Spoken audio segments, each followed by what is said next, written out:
Marriage is what brings us here today. This is Corey, and this is the O The Anthem podcast. Wasn't sure where you're going.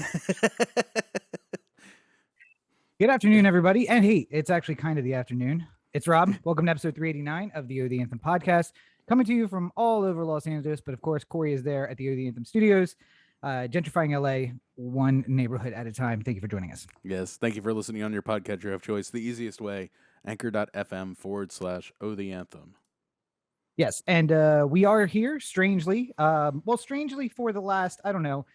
Oh, we've been doing this a long time, like the last 4 years or so. I can't remember when we shifted from Saturdays to Mondays to whatever. But we used to do Saturdays. Now we're doing a Saturday again.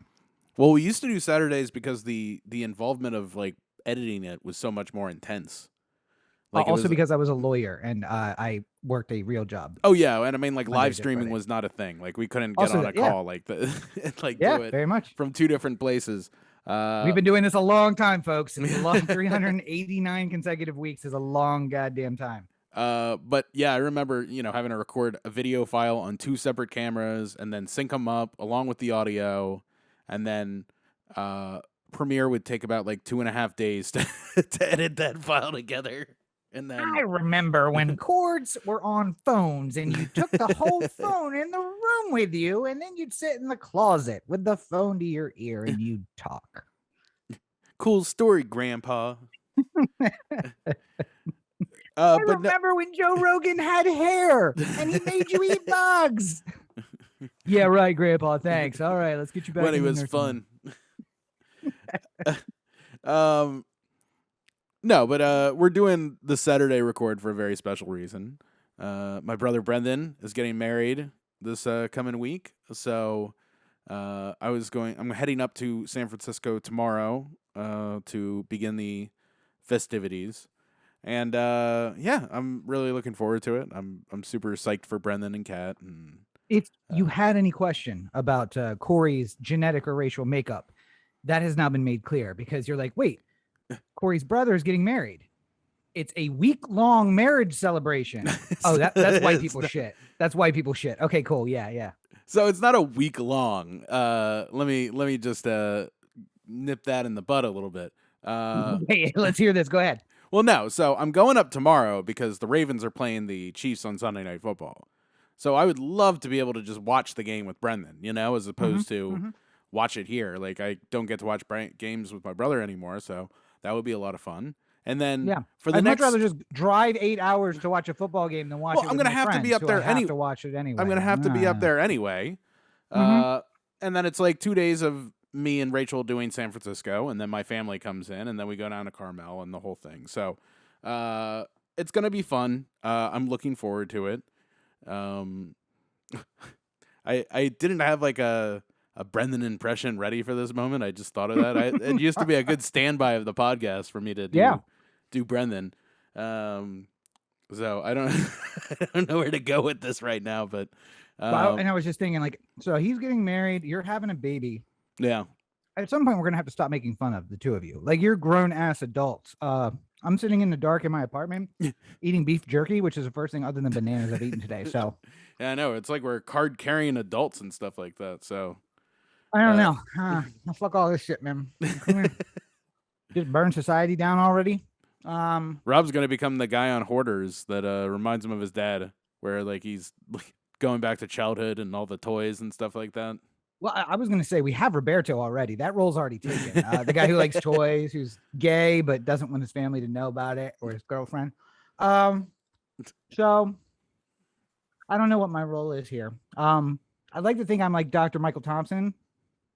Or Tompkins on Hoarders. Have you seen Dr. Michael Tompkins? Yeah. On Hoarders? He always refers to himself as Dr. Michael Tompkins. Always, all of them together. Hi, okay. I'm Dr. Michael Tompkins. Okay, nice so this part of the podcast is only dedicated to the people who are watching Hoarders on rerun right now. But which, by the way, both of us are. We're both watching our way through Hoarders right now. Just a quick aside. We were talking about this the other day because the other person who does that is Dr. Robin Zasio. She never, ever, lights went out. Dr. Robin Zasio never drops the doctor. I've never seen it once. No, so wait, though. When she talks to the people on the show, Yeah. She will introduce herself as Robin to any new folks who come in. Yeah. So to the hoarder, she is Dr. Robin Zazio. To like, oh, the neighbor who just comes over and says, "What are you all doing? Are you finally cleaning up that mess in the backyard?" She's like, "Hi, I'm Robin. I'm here to help." Like that Okay. kind of Well, stuff. so Dr. I Michael guess Tompkins is always Dr. Michael Tompkins. It's never Mike. It's never Mike Tommy Boy. It's never Tommy. It's never Doc. It's Dr. Michael Tompkins every single time. I think what I'm thinking about is like whenever she introduces herself, like in the studio segment, like the talking head Hi, segment. I'm Dr. Robin Zazio. I'm a professional. So, funny thing about Dr. Robin Zazio, do you know she is not on Hoarders anymore? Something tells me this is not going to be funny for me. I mean, it is kind of funny. So she went to Canada and was an expert witness in a trial of a guy who murdered his neighbor and friend because that neighbor and friend was watching Hoarders and tried to help the friend by taking out stuff from his apartment when he was gone for a weekend. So the dude murdered him. And she went as an expert witness on behalf of the defendant, but saying like, listen, it's a mental illness. When the guy took his stuff, it was like taking a piece of him. It was as if he cut off his arm and took it out of the apartment. And that dude got sent to a mental health facility. He later got out and murdered someone else. And now she's not on Hoarders anymore. Because she helped him? No, I think she broke her. She was just like, yeah, like I need to take some time off. I can't be dealing with Hoarders. These people are fucking nuts. But they are. They really are.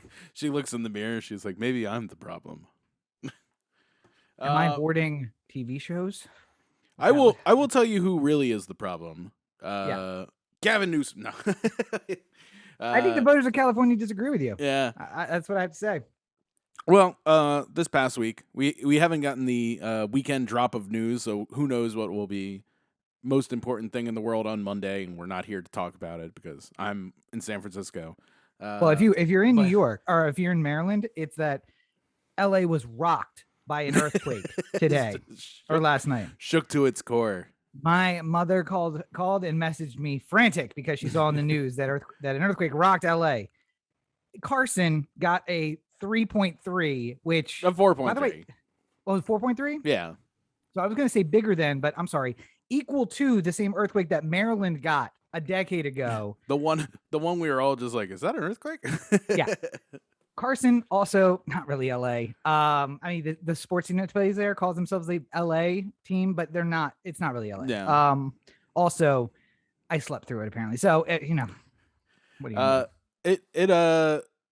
It is funny when you think you feel an earthquake in California, like especially one that's so downtown is a good probably like 30 miles away from Carson, something like that. 26, 25, 30 miles away from Carson. And I was sitting on the couch and I felt something shaking.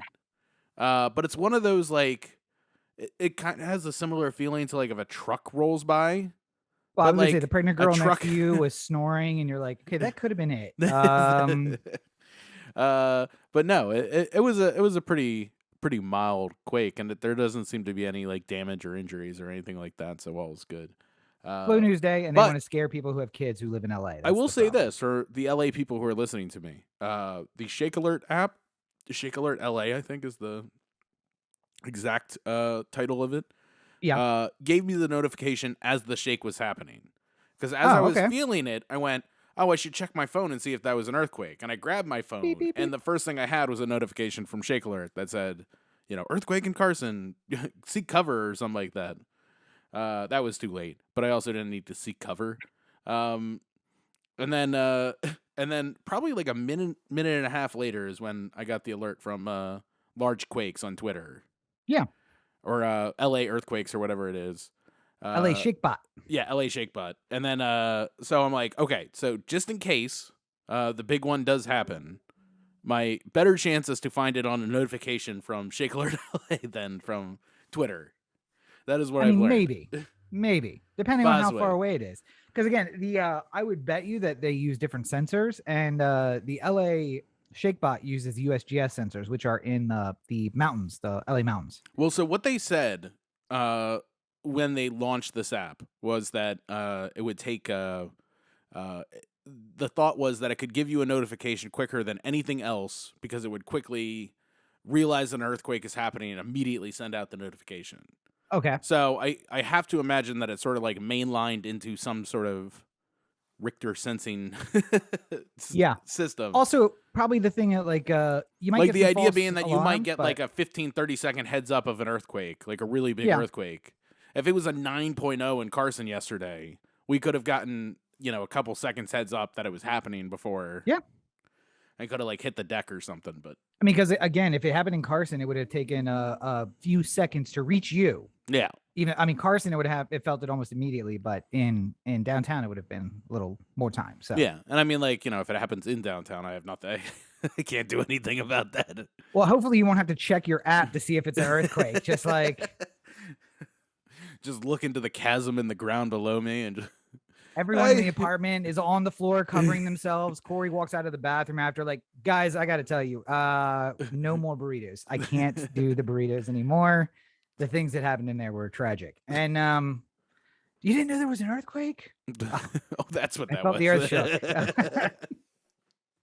Anyway, in non-local news, for those who don't have children in LA and freak out, or also children.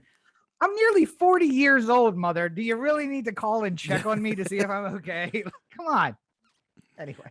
Well, I mean, like, I got the one, my mom called me about the fires last year, or 2 years ago, I think. Yeah. I've already had a running text message about the fire. There was like a fire, and I think it was the Santa Monica Mountains were on fire at one point, and one of the large fires that happened 2 years ago in 2019.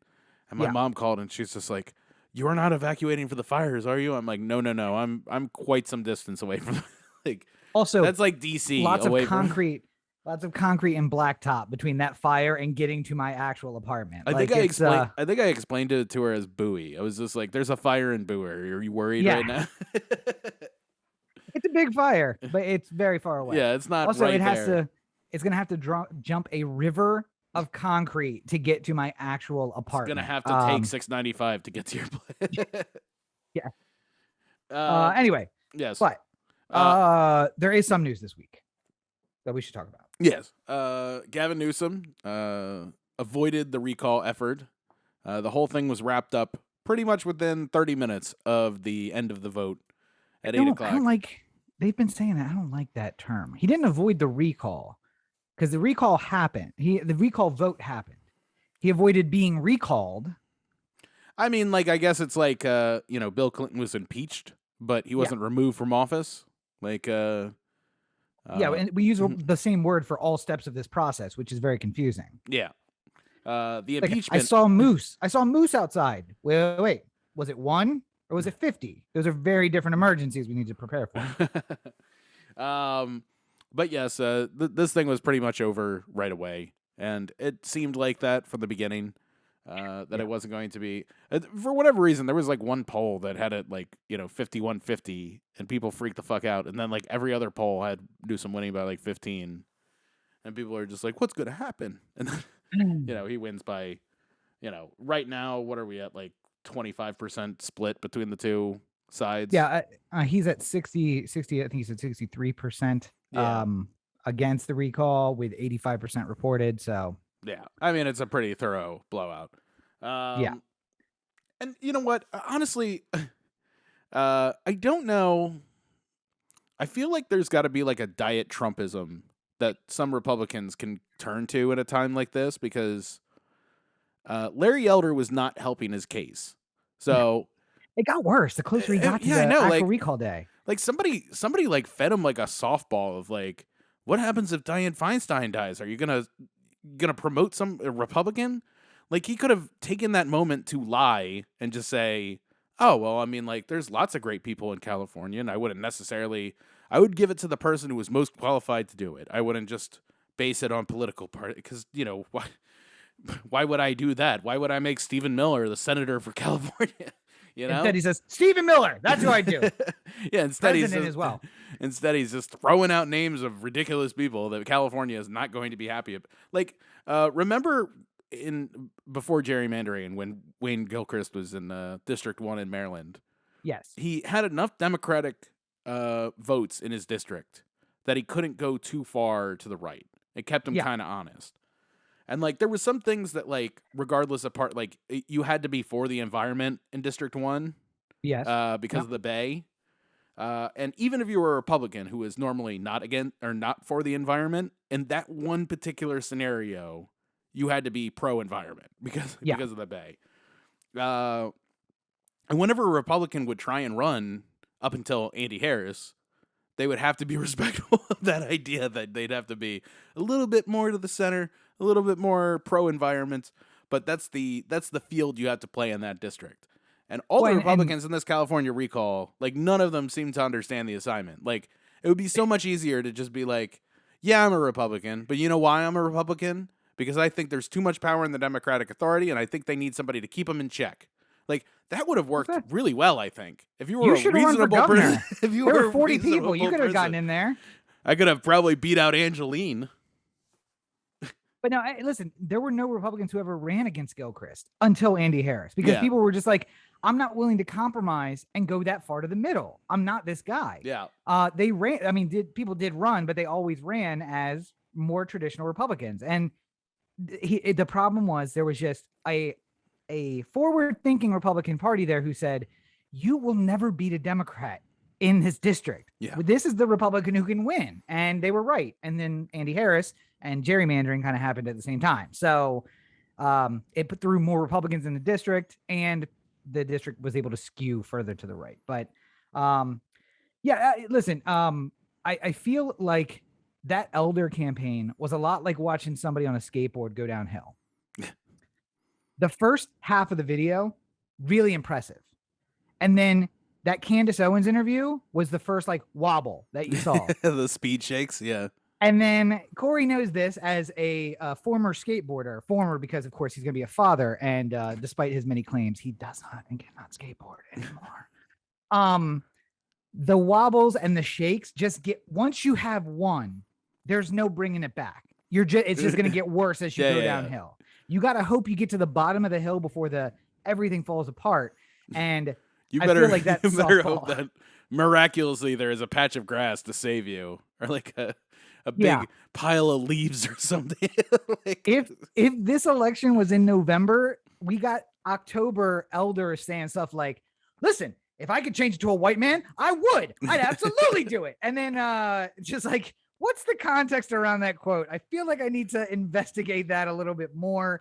But it's just because the wobbles are going to get worse. Like you start with the reparations for slave owners, you get down to Stephen Miller, president, senator, and eventually the only thing that gets to the end is like, of course, white men rule the world. They're the most intelligent, the most beautiful of men that are possible. And you're like, see, how did we get here? You know what? I will say this. Larry Elder is certainly not like the most he certainly doesn't seem to line up for the traditional black cause, I guess I will say. Yes. But I also thought that there was some pretty ridiculous things that were said about him throughout there was an LA Times editorial where it was just like Larry Elder, the black face of white supremacy, which I thought was a little bit like across the line. Like what he does is he has a political ideology that has framed itself in the vestiges of white supremacy. So you take the fact that there's a there's a more white supremacist party that you believe in and sort of make him seem like he is like, like some like truly, truly awful person. But I mean, like he says he says ridiculous things, and it doesn't help him in those types of situations where somebody writes that. But I also think that's kind of like a below the belt punch, like that's what you described. I don't know is 1,000 words that were simplified into the statement. Larry Elder is the black man for white supremacy. Yeah, I know. I I understand what their point. Like the headline is not written by the person who writes the article and stuff like that. I'm just saying, like, also that you could have written that same exact article and put a headline on it, like, why Larry Elder as a black man might be detrimental to black people who vote for him or something like that. Like there's an easier way of too many words, less words. I need less words from you. I know. Listen, this is the most impossible task for Corey. I need you to take 100 words and make it 10. Corey is much better at take 100 words and make 10 it words 1,000 and make words. them And I need you to take a year to do it. But what's your better title? Come on, I'm going to give you on the spot right now. Give me a better title for that article. I mean, I think the one I just had wasn't. That was long. The whole title is going to take everything above the fold. How a black man might be detrimental to black voters, a Larry Elder's guide to the recall election or something like that. Oh, now it's his autobiography? What the way? I'm just saying, like if you're gonna voter guide, it's because it's like not. A lot of people get accused of being like white supremacist and awful and stuff like that. I have accused you of that on this podcast. I know, and I'm saying like there's a lot of other people who get accused the same sort of way, where what they're doing is not like truthfully and accurately. Not whatever. Moving on. We hit a little too close to home. Oh, no, I don't give a. Right. I mean, like I just every single time you said it to me, I just sort of rubbed it, like just let it roll off my shoulder. But like, like all I'm saying is like it's a little bit. I've learned in my life, even when somebody looks like they're not. Candace Owens. Candace Owens gets a lot of hate from Black Twitter, right? Yeah. For the things that she says and does. Yeah. But the one thing I almost never see on any kind of interaction with it when the audience responding is largely black is not a accusal of she doesn't know what it's like to be black. Like it's always like she's not doing right for what we're trying to accomplish here. It's not right. She doesn't know what it's like to be black. Like that sort of it takes away something just because you disagree with them politically. You know what I'm saying? And that LA Times headline, while not factually inaccurate, the things that he does believe have been vestiges of white supremacy. The things that the party that he aspires with is the party that is more closely aligned to white supremacists and current day. Feels very much like. Like there used to be articles written like this all the time when black people first started getting into politics, when they first started getting, nominations and stuff like that, where people would say like, oh, this is the white person who's actually a black person who's running for, mayor, and that was a very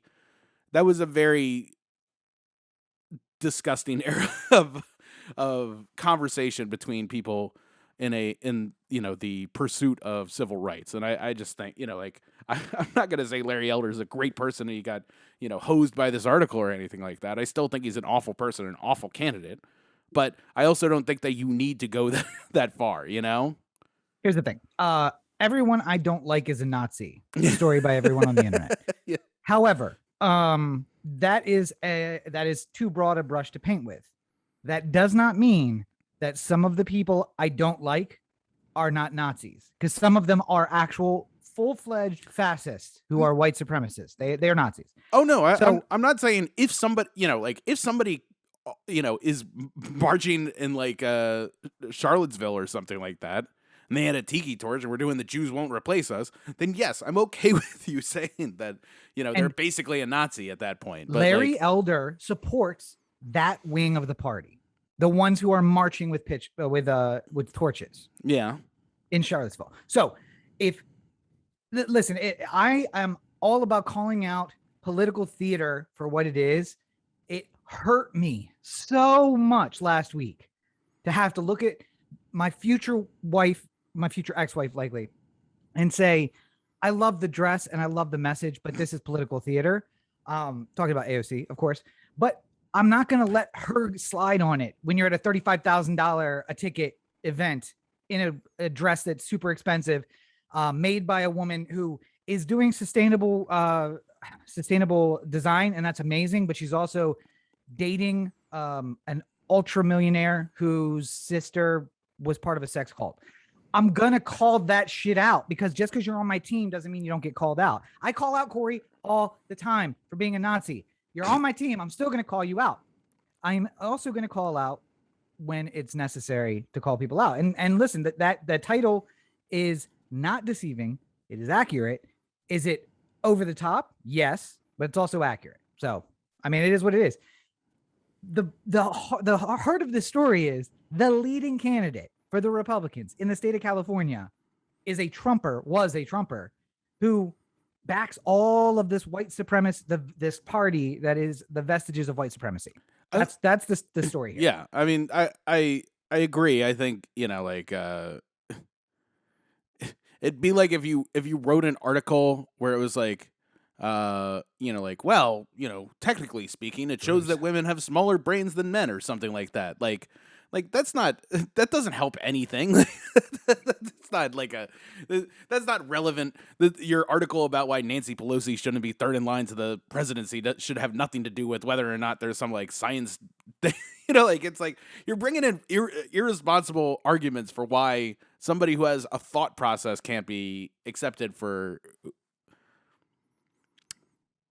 I think that completely Nancy lost Pelosi game argument, on the end of that one, but yeah, but Nancy Pelosi argument about brain size is different than these ideals that you hold are essentially white supremacy. They're based in white supremacy. They're soaked in white supremacy. Okay, so where I was coming from is like, like this was the same sort of language that was used when like Jimmy the Greek got fired off of CBS, like okay, the type of stuff that goes into that headline is just like, I don't know. I just don't think it's responsible, like it's fucking.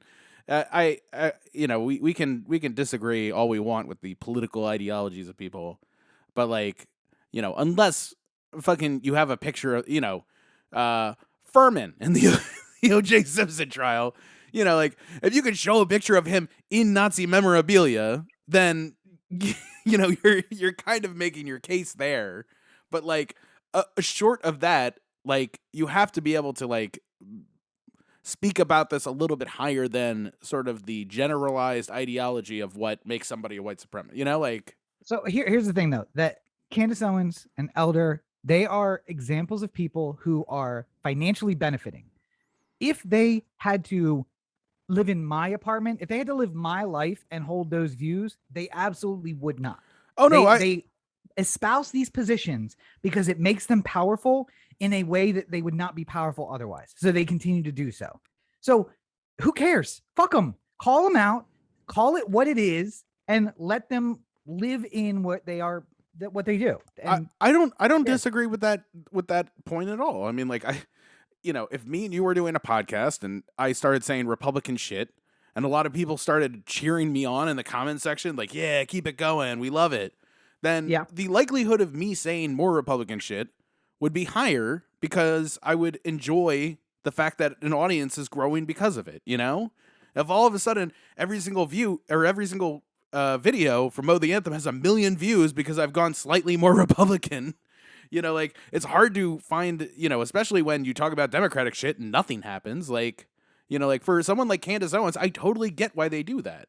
But then the thing is calling them out on the greed and the desire to be seen and the clicks and the attention and all that sort of stuff, as opposed to what makes somebody authentically, like to whatever thing you're trying to rob them of, that it's like one of those Democrats can do better than this. And like in this case, the LA Times is basically the arm of the LA Democratic Party to be able to like write the articles that, like Garcetti could never have a speech where he says Larry Elder is the blackface of white supremacy. The LA Times has to do something like that. Yeah. That's the thing. I will say, I want to move on to the next topic. I will say though, this week I had the realization that if I were not me as I stand before you now, if things had broken differently between 2000 and 2004, I could absolutely be a leader of the Trumper movement.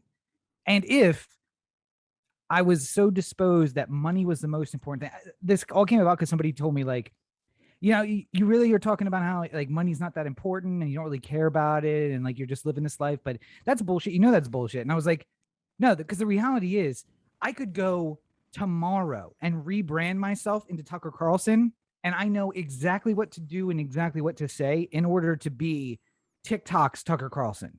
Yeah. And I would have a million white men all over this country following me talking about how I love that bow tie and man, he's really right. Not only that, you'd have a huge audience of people who watch to hate it. That's the other thing. Yeah. Like, while Alexandria Ocasio-Cortez certainly has her haters, it certainly has people who sit in the comment section to say awful things and stuff like that. The level of rage watching of AOC is nothing compared to the rage watching of Tucker Carlson. Also true. Yeah. But I mean, I can't compromise my beliefs in order to do that. I can't compromise my beliefs in order to even be AOC. Because to me, she's a compromise. That's where I'm at in this whole thing. And so it's unfortunate. But and speaking of compromises, it looks like the huge rally that was going to put on the map the issue of the abuses of those who've been arrested and charged and detained from the January 6th. What do they call it? It's not insurrection. What do they call it? Just a protest, gathering, freedom rally, underperformed. That was it was disappointing. It transformed into something else. It transformed into something sad. Sad. It's hard to find pictures of what was happening there. There's pictures of everything else that was happening, not the protest. So I just have to imagine that if you were at January 6th and then you show back up for this, then if I'm the FBI, I'm officially labeling you as a person of interest and keep an eye on. Like, I just 100%. I wouldn't show up to this if I came on January 6th. Which is probably why it's slow. Yeah. I can't even imagine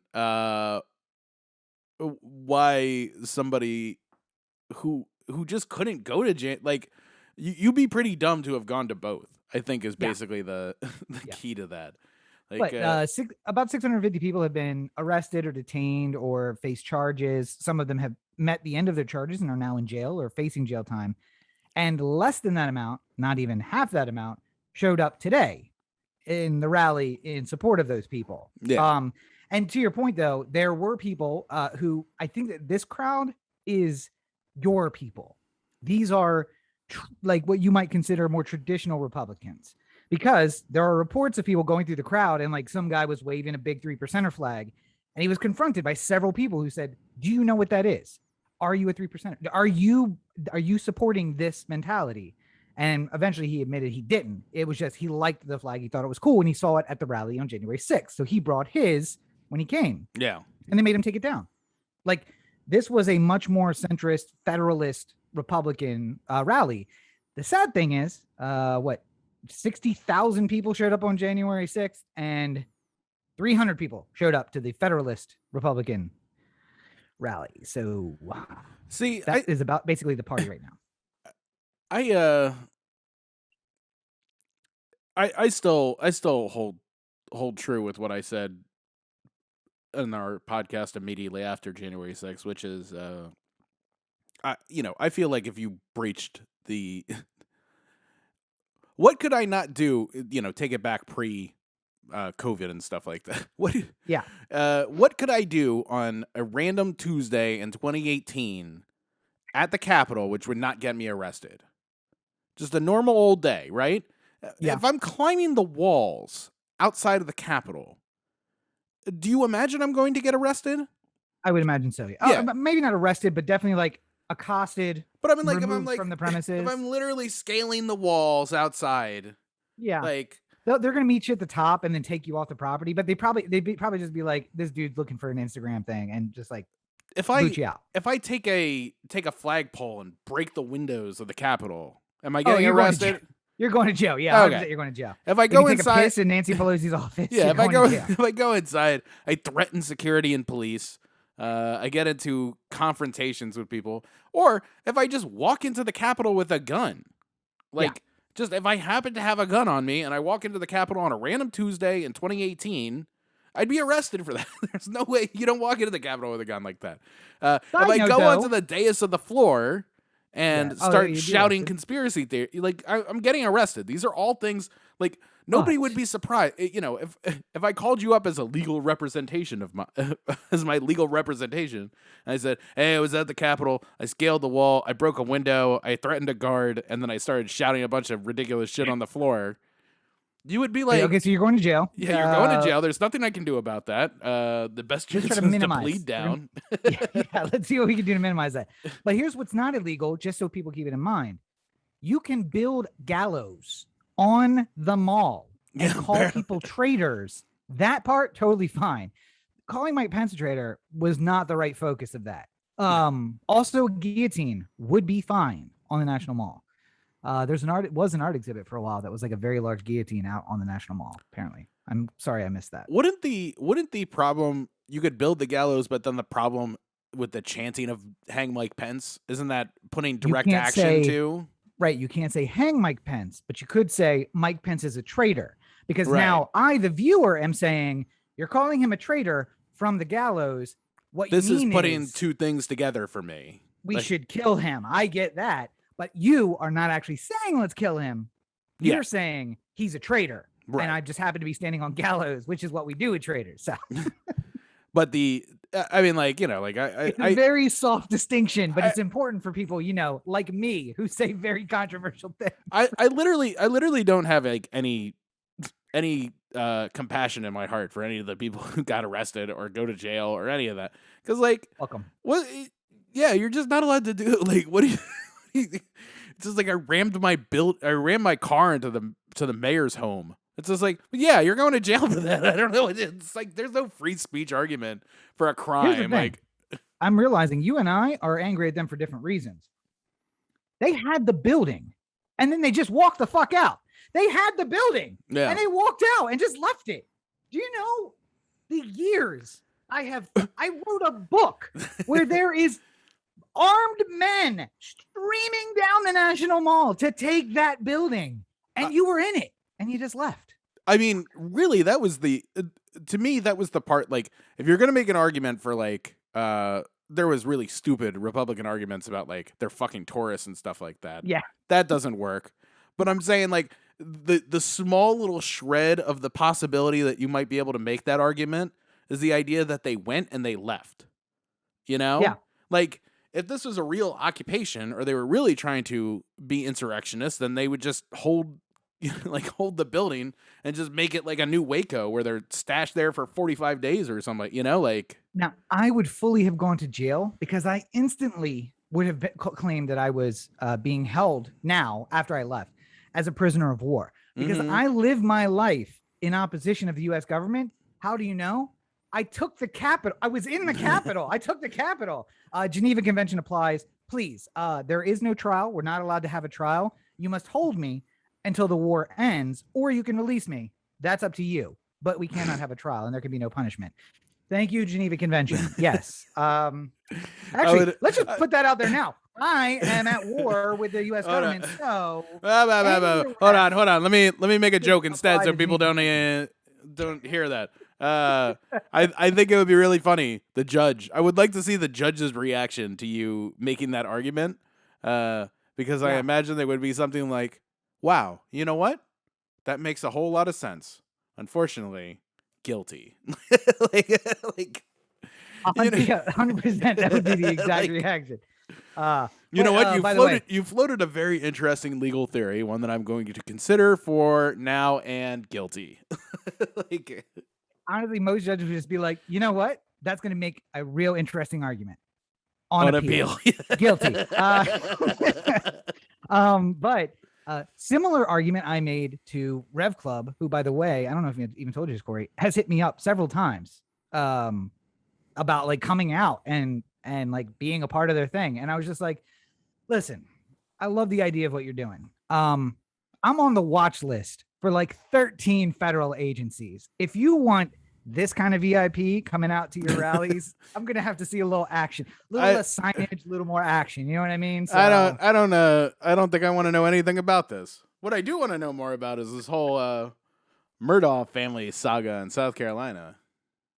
well, speaking of crazy lawyers who ruin their lives with drugs and crime, and then I don't know, fake a suicide and try to get out of the whole situation. To compare myself to them. Yeah, so I think there was a kind of a slow news week. So we're gonna kind of go through some stuff that happened this summer that we didn't really touch on, but is crazy. And some of these things you guys may not have heard of at all, and you absolutely should, because this Murdaugh story to start is bonkers. So for those of you who weren't raised and have never lived in a rural area, there are sometimes families that are just like untouchable in the area. Like the Eastern Shore has these families that have been there since 1590 in Kent Island, and it's just like you don't understand, that house, that family has been here since before there was a Maryland. Their house was there, and then we formed Maryland around the house. That's how old the family is. Well, this Murdaugh family is like that in South Carolina. They live in the lowlands of South Carolina on the coast. The role of prosecutor, which is more of the English variety than it is what you might be familiar with in California or even in Maryland. It's like listed as it's a solicitor in South Carolina, solicitor, right? That's what it's called. Yes, solicitor is a very powerful position. In fact, my understanding is police do not charge anyone with any crime. The police will always make a recommendation to the solicitor, who then charges with a crime, or the solicitor of their own sua sponte can charge a crime. So there's no grand jury. There's no charging from police. The solicitor basically controls what is crime in this district. Yeah. And one family has held that position since forever up until 2009. And that is the Murdaugh family. And it's a kind of thing where, like, I think I've told the story before, how I got pulled over a lot in high school, and my dad was police commissioner of the town where I lived. So at some point they were pulling me over because they were just going to go tattle to my dad. And it was more of like, I'm not going to give you a ticket, but I'm going to see your dad tonight. And I'm going to mention this to him, right? And I'm like, oh, yeah. Because they knew, like, I'm going to get grounded. They're not going to see me driving for a couple of days. So it was going to be fine, right? You did a 46 and a 45. I'm going to tell your dad. Basically, yeah. And what they would tell him is that I was speeding, not that I was doing 46 and 45, but I was speeding. Very similar with the Murdaugh family, only the oldest son there committed homicide with a boat when he was drunk driving a boat, ran into a bridge, a girl fell off, and then he fled the scene and docked the boat to try and avoid any prosecution, which didn't happen. He was prosecuted. Like the scion of great political families. He's just taking a book from Ted Kennedy's book, you know? Listen, if the girl's gonna die, the girl's gonna die. But I got a name I gotta take care of. You can hear the girl screaming on the 911 call, and he's just like, "Later, bitch." Yeah, just the one part of it, like, is the moment I knew everything I needed to know about this family. I don't know why I'm out of focus so badly all of a sudden. There you go. The one thing I knew when I heard about this family, it was one of the kids who was on the boat. Was like talking to the cops. It's a John Wick moment. It's a John Wick moment. Talking to the cops in the back. And it's just like, you know who that is, right? It's like, no, who? It's like Murdaugh's son. And it's just like, oh, the Murdaugh? And it's just like, good luck trying to prosecute him. Like, I'm like, all right, this tells me everything I need to know about this small town. So wait, Corey, I'm going to put you on camera because I want you to redo the John Wick moment for everyone so that they can enjoy this for posterity. Go ahead. Give us the dad from John Wick 1. Oh God. Do you not even remember it? No, I mean, like, I remember I don't remember the lines exactly. I know, like, the son comes home and it's just like, fuck him and his dog, and it's just like, the guy's making a drink. He's got his back turned. Yeah, and then all of a sudden it's like, not John Wick.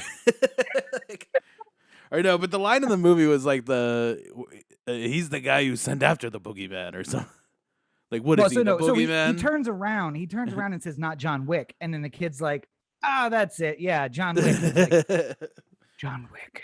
He's the man you send when you need to kill the boogeyman. And yeah, but it's like the turn for Corey is everything, because the way the guy turns and suddenly serious, like, John Wick. It's like, I don't know who John Wick is, but don't fuck with John Wick. All right. Clearly, this very scary guy does not want to fuck with him. And yeah, when this you hear the crime cop, boss is just like, oh fuck. When you hear the cop, like, now who is it? The Murdaugh? Fuck. Like, yeah, okay, it's gonna be a problem. Anyway, so Murdaugh family, very influential. Yeah. Back in June, patriarch comes home and wife and son murdered on the property. Fucking huge story, of course. The one who was involved in that boat accident, by the way. I thought the older son was the boat accident. No, I think there's another son. Is there fucking another one? Yeah, I thought there was two. There's two. Is there three? There's two. No, but the one who was involved in the boat accident was the one who got shot too. Okay, all right. So the younger, more embarrassing son, the Ted Kennedy of the sons, yeah, is the one who was shot. So, guy arrives home. should we just call them all after Kennedys? I'm sure they'll love. I mean, this. we really kind of could. Deep South Carolina. Kennedys, yeah. So they. So where's Bobby right now? Everyone who supports the Murdaughs are like, well, this family has been in crime prevention for a lifetime, and now he's not the prosecutor anymore, right? So anyone who had an axe to grind could come to the house, kill him, and maybe he wasn't home, but they killed the wife and the son.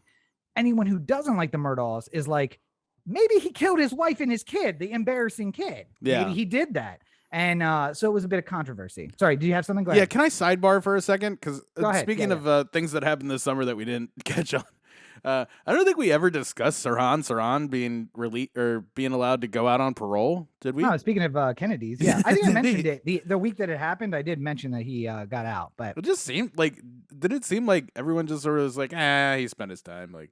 This is yeah, because this is the exact conversation we had. Because you were like, shouldn't he die in jail? And I'm like, no, he was like 22. He hasn't served in. He went in jail in 1968. He hasn't served enough time yet. Maybe we have. I just feel like if you kill somebody who's running for president, that's like. How is he any more special than any other person? The Baltimore Police Department solves 2% of murders, and Sirhan's supposed to fucking rot in jail his entire life? Come on, fuck it. He did the world a favor. He killed a Kennedy. Oh God, come on. I said it. What? I said what I said. So anyway, moving on to the next part of this Murdaugh story. So that story is crazy, and there was a lot of controversy around it. And then while this guy is kind of he like put out a reward, but it expired on a date. Like, I'll give $10,000 if we get information. It was 100,000 by 100,000 100,000 by September 31st.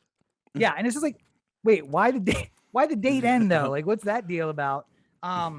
Anyway, so come to find out, my boy, the patriarch there, Murdaugh, had a bit of a drug problem and also had embezzled a lot of money, both from the family trust company and from the state in his role as solicitor.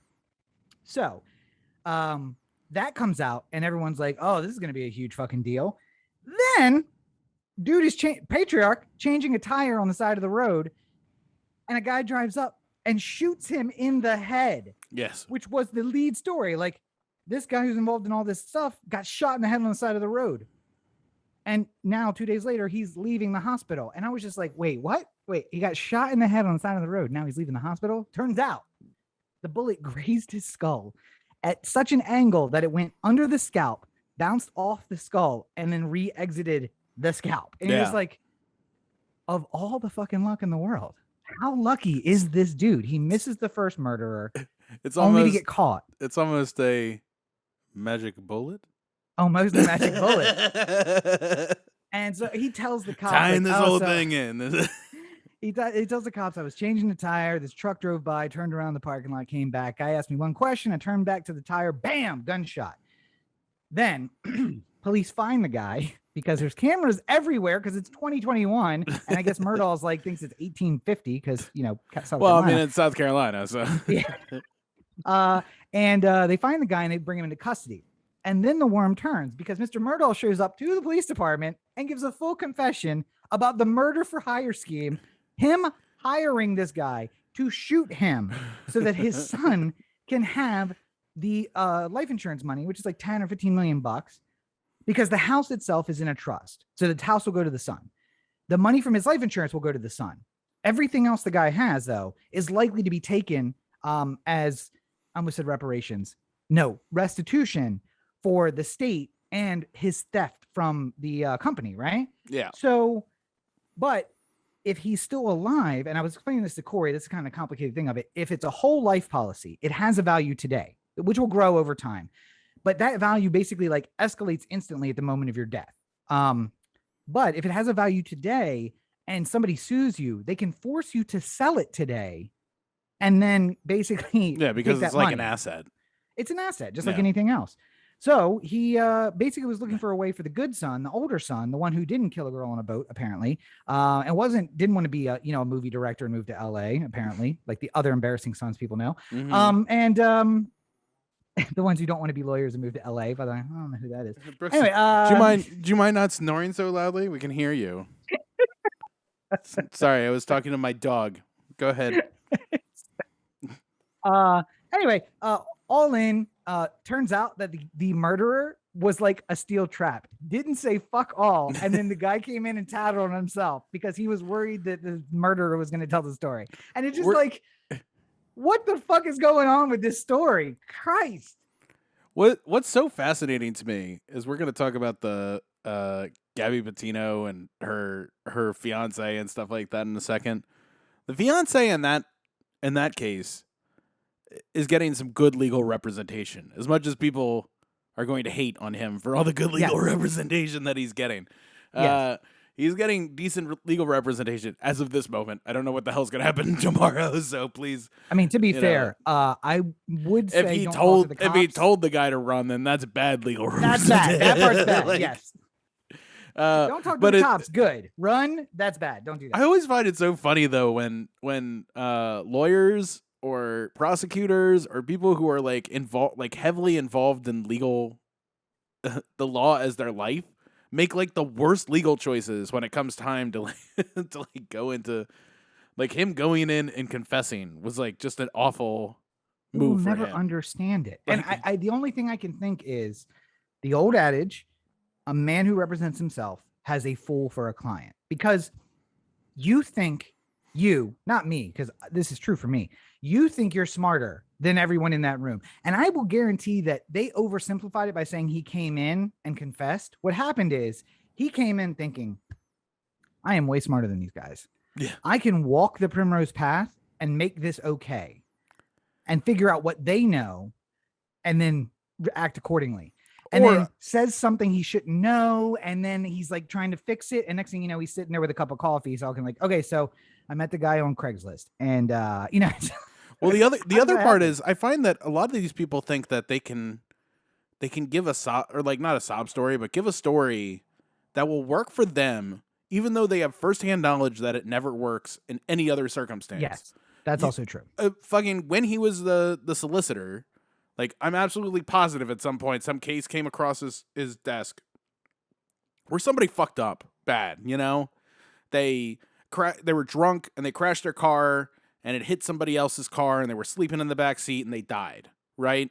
And then you get to the trial and the guy, says like, okay, well, I'll plea to the murder, but I want the chance to say, like I had an alcohol problem and this is what led to it and I made an awful mistake and I'm going to quit drinking and never do it again and I will be a completely different person from this point on. And people will be like, "No, you can't, you addict. You're never gonna amount to anything. Fuck you. Yeah. Rest of your life in jail. Go fuck yourself." And then he's gonna go in, but he's gonna be able to say, like, "Listen, I've been dealing with a little bit of a drug problem. I'm an addict. Some traumatic things have happened to me recently. Been a bad year. This is this felt like my only option." And like people are gonna hear him and go like, "Oh, well, now we totally understand the situation you've been put in." And I'm sorry. To be fair, I mean, the vast majority of people he put in jail were black and he's white. So there is a bit of a disparity there. He's also rich and they're all poor. So. But yeah, it's funny how he probably never thought of it until the moment he's trying to use it to get himself off. Probably still hasn't made the realization. I mean, he's too close to it. He just doesn't understand. Some point, some intrepid reporter will ask him that exact question and it'll just be like, you know what? I never thought of it like that. Yeah. Yeah. He's going to have a moment of reflection. Here I am. And I was going to say, actually, that's a good transition. He's going to have a moment of reflection like Robert Durst did in the bathroom back in 2015. If that name's familiar, but you're not sure why, it's probably because you were one of, 50 million people who watched The Jinx like we did back in 2015. They got you, Robert. By the way, fucking got you. I had forgotten up until you mentioned it. We've been doing this fucking podcast so long. We talked about this. Like the week it went live, we watched it. We talked about week on week. We talked about it over the course of 3 weeks. It's been a long time. But yes, to remind you, as Corey just show said, show how long. This is to show how long it is. Look at a picture of Robert Durst when he was recording the Jinx, and now look at a picture of him now. Yeah, He's like fucking. He's like Howard Hughes or something like that. He's just like he looks like a tremendously old man who's also gone crazy. We don't have to look at Robert Durst. We can look at. Hang on, I got it here. We can look at Corey from like way back at the beginning of the podcast there. That was even before that though. No, that was back in college. That's not fair. But you can look at us as well, because as much as I think I looked exactly the same as I did 10 years ago, I do not. I also don't feel the same. I say as I grunt getting down into this chair because my knee hurts. But getting to the point in our lives where like getting in and out of chairs. I used to make fun of my dad for doing the things I'm doing now. I have no kids. I sleep all day. It doesn't matter. But Robert Durst, as Corey did a nice impression of him there. If you remember the end of the Jinx, he asked to take a break. He gets up, but keeps the mic on and then goes to the bathroom. While he's in the bathroom or on the way to the bathroom, he says something to the effect of, what do you want me to say? I killed her? And then like, well, they got you, Robert. They got you dead to rights. Like to himself on the way to the bathroom. Yeah. Which is the big moment at the end, because it's like, oh, he did actually kill her. Fuck. Yeah. Okay. And if you don't remember the Jinx, he was actually charged for another murder that he got away with while he was living as a woman, a mute woman in Galveston, Texas, or Houston, Texas. Like somewhere South Texas. His neighbor just disappeared, died. And they found out that, the neighbor's not a mute woman. It's a dude named Robert Durst. Well, the for people who haven't watched the Jinx, it'll be back. It'll be back on HBO this week, I'm sure. What's so great about it is that like it seems like they want to sort of give him the benefit of the doubt throughout the entire series. So they're like asking him questions about like all these different like murders that are related to him in some sort of way. 4 of them. Yeah. 4 people died around him. And he's like, like giving explanations for what he's saying. And then in the last episode, like the moment clicks where it's just like, wait a minute. There's no way he's being truthful about any of this. Like we have the evidence, we have everything that you would need to like prove in a court of law that he did that, and like they have this real like realization at the end where they're just like, do we have another interview scheduled with him? Do we even do this, or do we like call the police? Or and I think they called the police, and the police were just like, just keep doing the interview. Like see what he says. Like as soon as we get him, he's not going to talk, so you might as well like put this and on the wheels him and of stuff justice like that. The wheels of justice turning so quickly.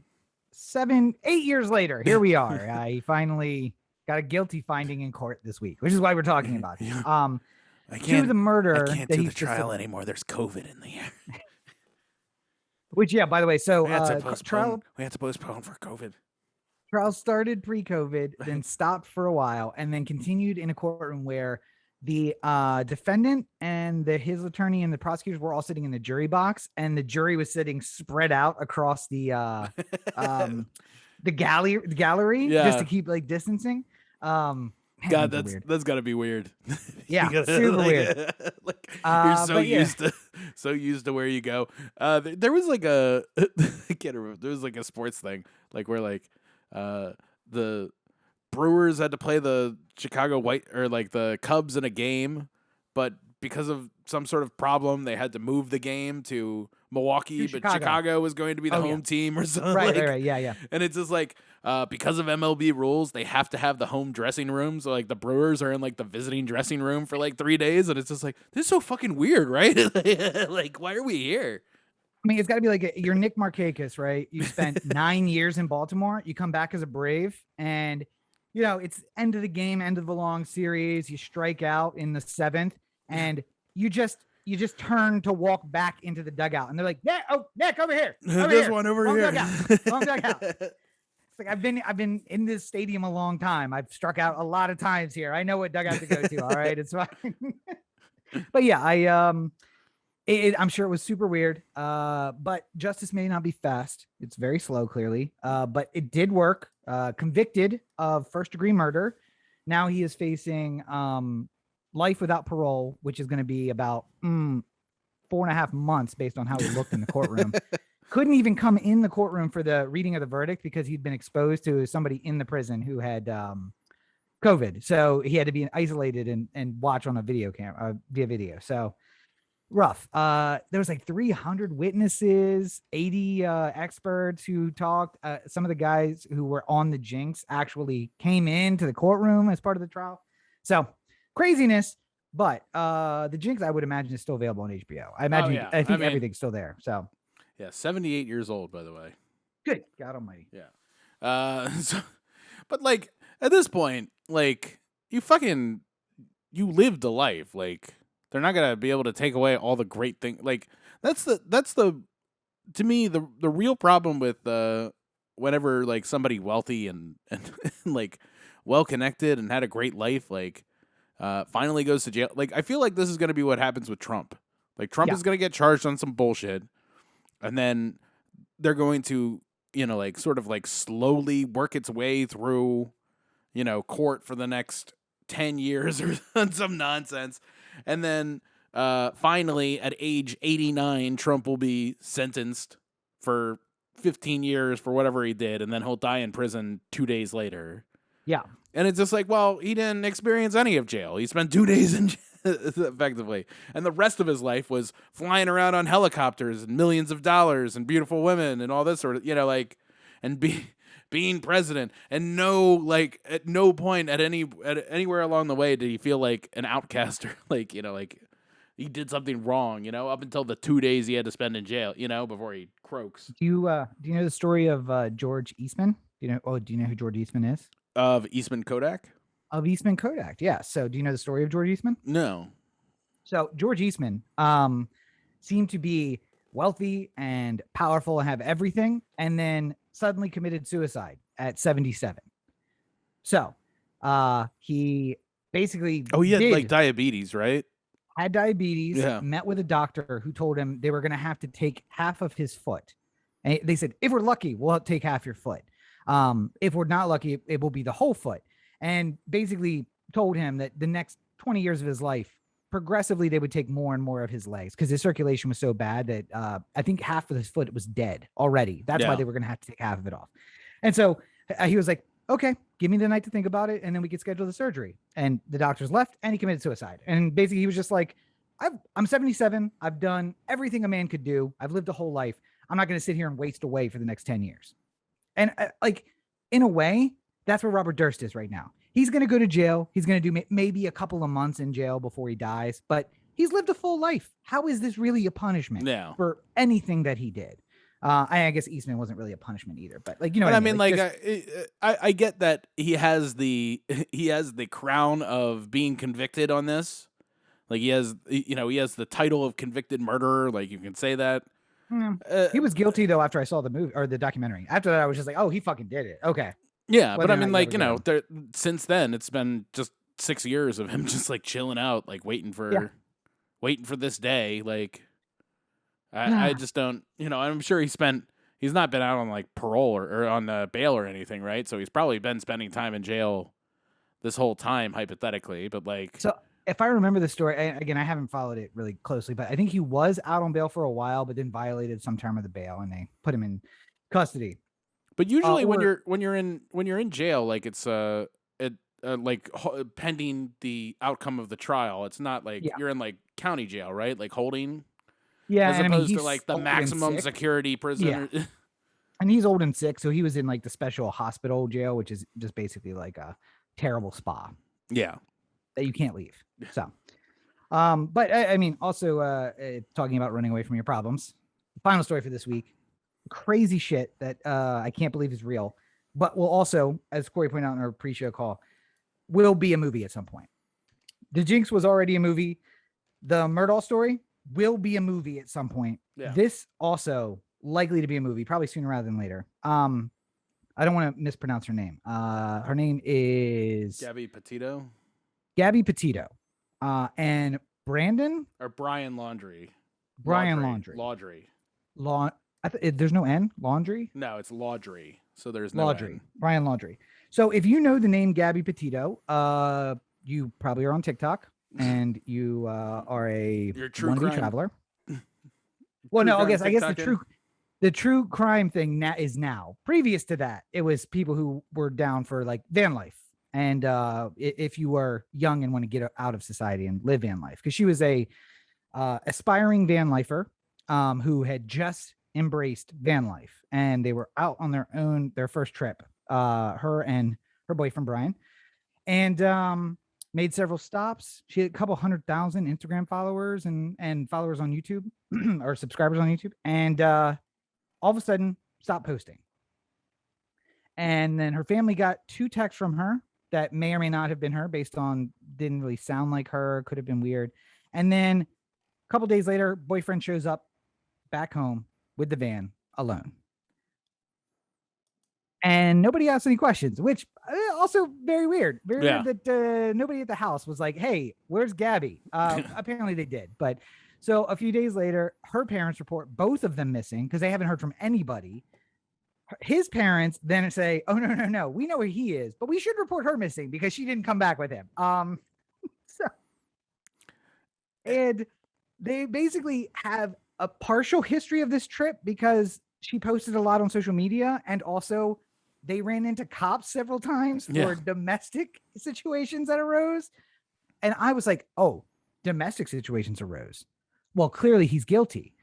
Until the story I found just before the podcast, which said, in every situation, she was the aggressor, and that he said, no, it's fine. I don't want to press charges. So, who knows what to think?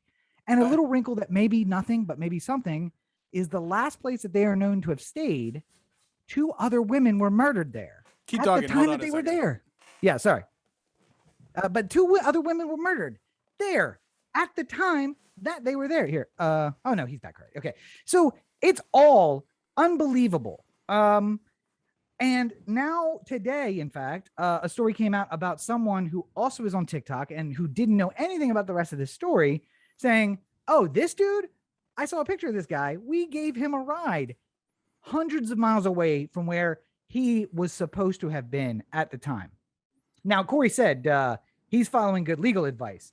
And that is true, because after they reported Gabby missing, the cops were like, so wait, you guys go on a trip, you show up alone, we really like to talk to you. And he was like, I ain't talking to no cops. And that was it. And so everybody's like, well, not only that, but now he's missing. Like nobody's seen him. Now, yes, today it's official that he left. By the way, I told you, I always wanted to be this guy.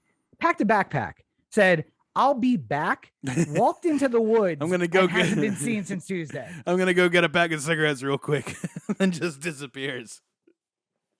That's Unabomber shit. That is like, I'm going to go in the woods and you will never find me. That's the Olympic Park bomber, Rudolph, who lived in the woods for like 11 years and nobody knew he was there. So it's a pretty easy piece of illegal advice that pretty much works in any situation.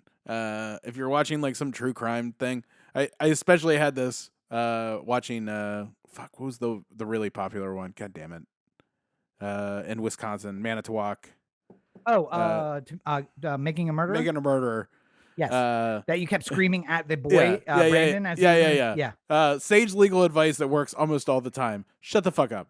Don't talk. Never talk. Don't talk. Don't say a goddamn word ever under any circumstances. No, you don't want a bagel. Don't answer any questions. Just fucking sit there. Say you can talk to my lawyer when he gets here, and then never say another word. Now, Corey, you're also not as paranoid as me, but I will tell you, don't take anything to drink either out of a can. If you want something, get water in a paper cup. Why a paper cup? Because the place where you sip from the cup, rip it off and eat it when you're done with the cup. Because otherwise, they'll get your fucking DNA off the can or the coffee cup. I mean, anything you do while you're in there is voluntary to... Yeah. No, I was gonna say I agree. If you say I'll take a drink that you're offering me, and then you say this is trash, throw it away. Once it's trash, they can keep it and they can run DNA on it. Yeah. So don't do that either. Don't take your lawyer can get you a drink. Yes. I'd like my lawyer, please. But obviously there's more to come with this thing. From 1,000-yard view, not knowing literally anything about this. It seems like there's either one of two things that kind of happened here, which is either he killed her and left her in the middle of somewhere, or just, like not even killed her, but like just said like fuck this, and just she got out in the middle of fucking Utah somewhere and he just left. Or the other one is that there was like it was either he like fucking left her or there's some sort of foul play involved. Either way, it doesn't look good for him. No. If he had a conversation with the lawyer and the lawyer said, I would advise you to shut the fuck up and not say a single word, that it leans towards something happened that he might be legally responsible for.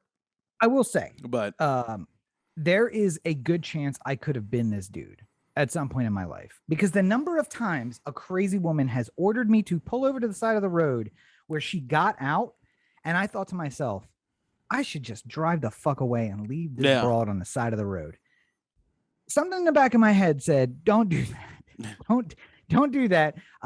Follow her slowly at 2 miles an hour, begging her to get back into the car, asking for forgiveness for whatever it is because you cheated on her in a dream and didn't apologize for it all day, even though this is the first time she's mentioning it, but she's been pissed about it all day. Again, that is a real scenario that has really happened in my life. So let me just paint a picture where he did nothing wrong, but he looks very guilty. Several domestic violence incidences where she was the perpetrator. They get into a fight. He just leaves to get out of the situation. And then she goes missing through either a serial killer who murdered 2 women in that park and then murdered her, or maybe they're driving and she's like, pull over, I'm getting out. And he's like, fuck you, and drives off. And then he assumes he's going to get a call from her or a text, or maybe she went back to New York. I don't know. I don't care. We're done. And he goes home and then she just never shows up again. Yeah. And it's like, listen, I'm working on that screenplay where the guy is incidentally related to 2 people who are later killed. And they're just like, there's too much here to be a coincidence. 2 women you were last seen with are dead. You're clearly the murderer. And it's just like, I don't have a good argument why I'm not, except for I know I didn't kill them, but I know that looks really bad. And any lawyer would be like, shut the fuck up.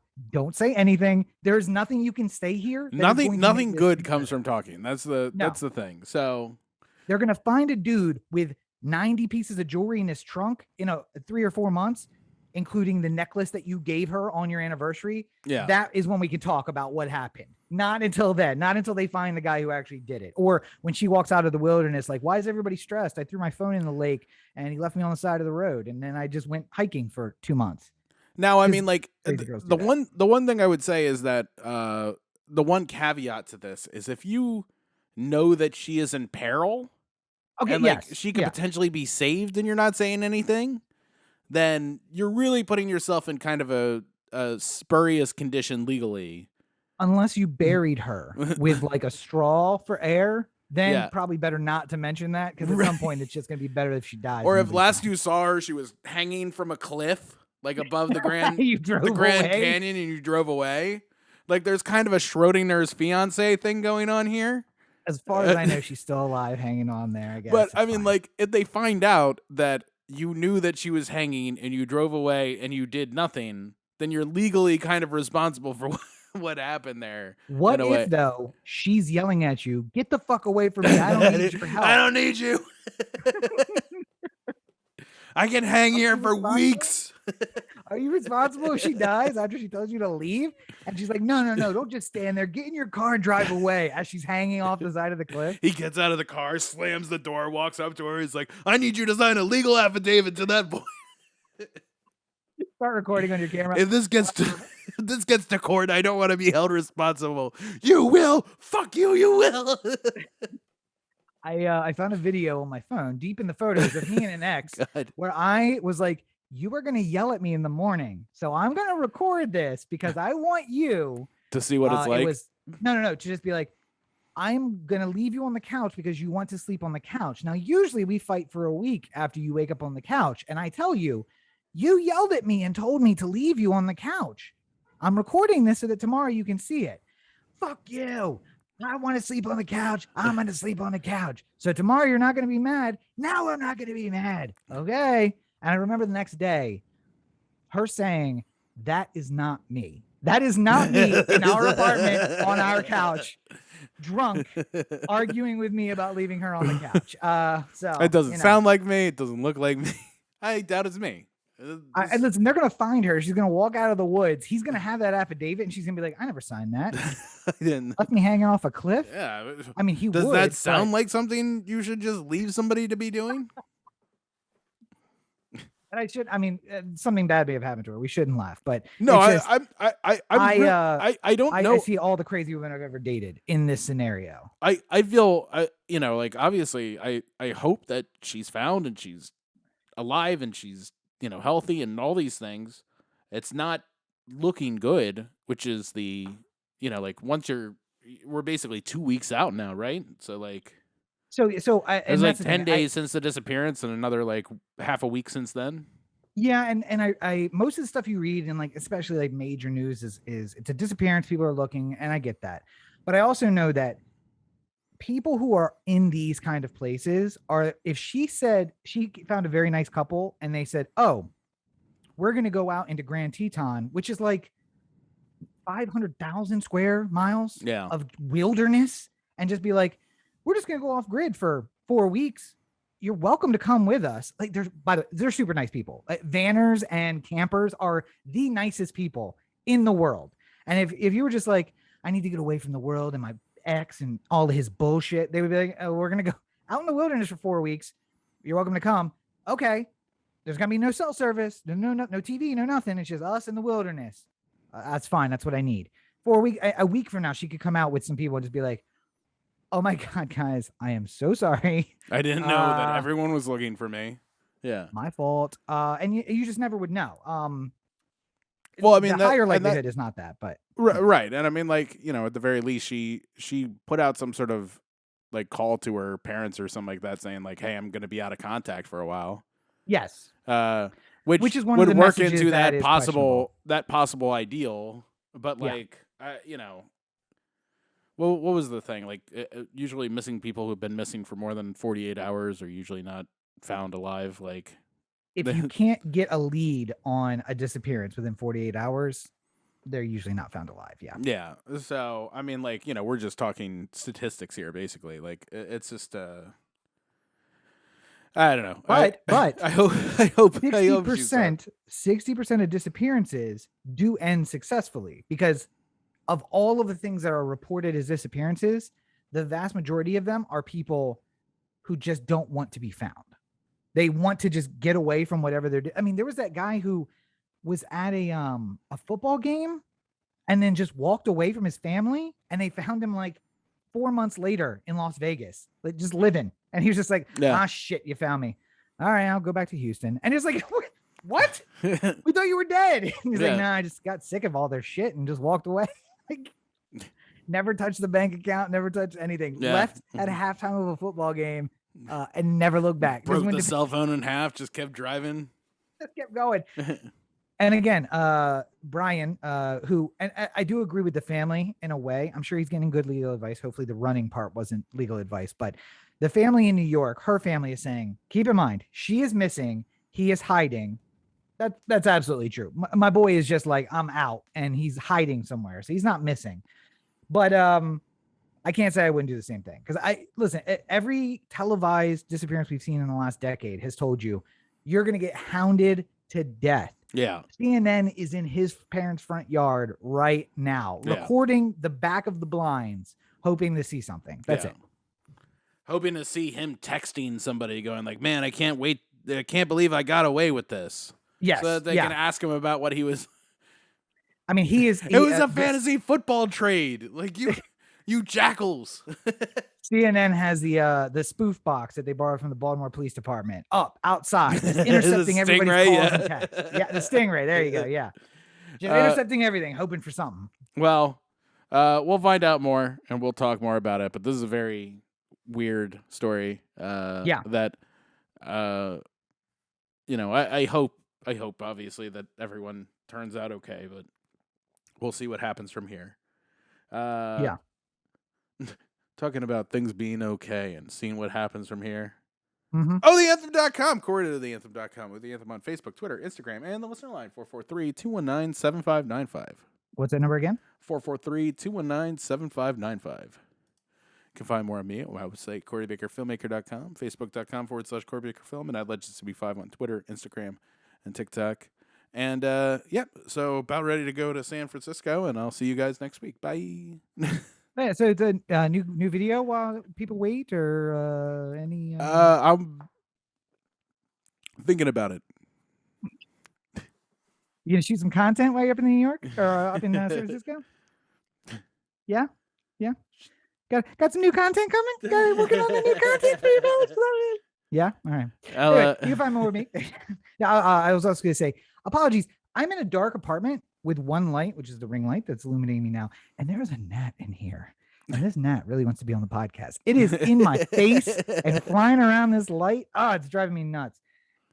Anyway, we're sad.